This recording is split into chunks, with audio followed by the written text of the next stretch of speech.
ठीक है, next topic है हमारा प्योर अलोहा।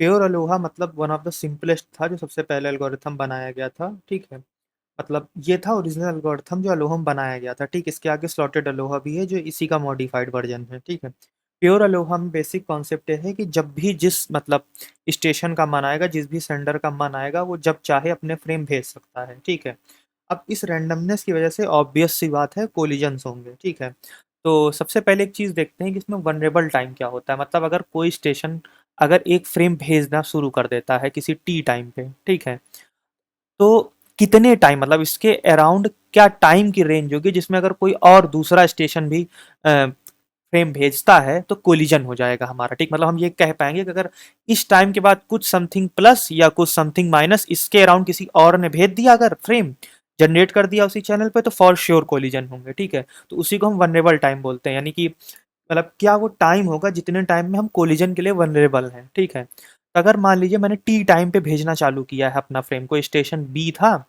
उसने टी टाइम पे अपना फ्रेम भेजना चालू किया। ठीक है, अब एक हम एजम्पशन अभी इजीनेस समझने के लिए इजीनेस लेके चल रहे हैं कि जितने भी फ्रेम जो भी स्टेशन फ्रेम्स भेज रहे हैं इसमें, ठीक है, वो सारे के सारे स्टेशन सेम मतलब सेम साइज का फ्रेम भेज रहे हैं। ठीक है, या अगर नहीं भी भेज रहे हैं तो हम स्टिल कहेंगे कि हम एक एवरेज ट्रांसमिशन टाइम ले पा रहे हैं, जिसे हम टीएफआर बोलते हैं। ठीक है, जो कि बेसिकली क्या है, एवरेज ट्रांसमिशन टाइम।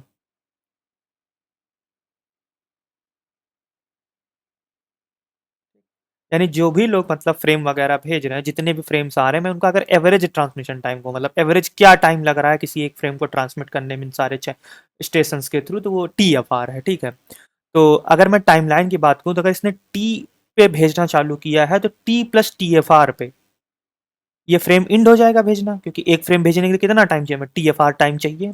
ठीक है, अब एक चीज नोटिस करें, इस टी के पहले अगर मैं लिखूं T minus T F R यहाँ पे कहीं पे, ठीक, यहाँ पे आया T minus T F R. ठीक, अगर यहाँ पे मैं कोई स्टेशन ए आए और वो कह दे मुझे भी भेजना है फ्रेम, मतलब टी जिस टाइम पे भेजना चालू किया था उसके पीछे जा रहे हैं पास्ट में, अगर उस पास्ट में टी एफ आर के अंदर मतलब टी से लेके T minus T F R की रेंज में, इस रेंज में कोई और फ्रेम भेजना शुरू कर देता है, तो अगेन हम टी एफ आर लेंथ का ही फ्रेम बनाएंगे।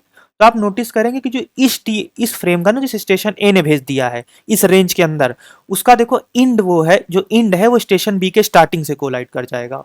ठीक है, वहीं जब इसने भेजना चालू कर दिया था टी टाइम पे, ठीक है, अगर मैं टी से लेकर T plus T F R इस रेंज में, जो ये रेंज है टाइम की, ठीक, इसमें कोई स्टेशन सी है मान लो, वो भी फ्रेम भेजना चालू कर दे, तो आप नोटिस करेंगे कि इसका जो स्टार्टिंग है, और हाँ अगेन इन सारे की जो लेंथ है वो टी एफ आर ही है कांस्टेंट। ठीक है, इसका जो स्टार्टिंग होगा वो इस स्टेशन बी के पैकेट से इंड से कोलाइड कर जाएगा। ठीक है, तो अगर हम यहाँ पे देखें तो हम ये चीज कह सकते हैं कि T minus T F R से लेके T plus T F R तक जो है वो कोलिजन, मतलब इस रेंज में अगर कोई भेज दे, मतलब अगर टी से टी एफ आर पीछे और टी से टी एफ आर आगे, इन दोनों टाइम के बीच में अगर कोई भी दूसरा स्टेशन फ्रेम जनरेट कर देता है तो फॉर श्योर हमें कोलिजन होगा। ठीक है, अब चाहे जितने स्टेशन को मतलब जनरेट करें, हमारे पास वनरेबल टाइम क्या है, यही वाली रेंज है ना वनरेबल टाइम की, तो यहाँ पे एक स्टेशन, दो स्टेशन या हजार स्टेशन पैकेट जनरेट कर दें, लेकिन इससे वनरेबल टाइम पे कोई फर्क नहीं पड़ रहा, क्योंकि जैसे ही टी एफ आर की लिमिट पार करेंगे हम यहाँ पे आगे,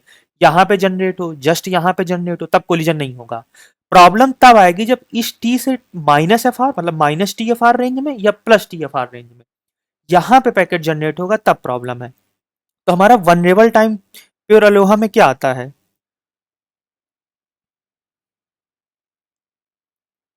2 TFR होता है, जहां पे TFR क्या है, एवरेज ट्रांसमिशन टाइम। ठीक है, और चाहे 1000 पैकेट सेंड हो जाए, चाहे 2000 3000, डजेंट मैटर, कोई भी n number of packets generate होंगे, अगर वो इस रेंज में हो जाते हैं तो ही वो कोलिजन करेंगे। ठीक है, और इससे वनरेबल टाइम नहीं बदलता। ठीक है, कभी भी वनरेबल टाइम, क्योंकि हम किसी भी पैकेट के लिए मान लो कोई यहाँ पे एक पैकेट है नया जनरेट हुआ, तो अगेन वही सेम चीज है कि अगर इस TFR रेंज में या इस पीछे की TFR रेंज में इसमें कोई पैकेट जनरेट कर देता है तो ही हमें इशू है।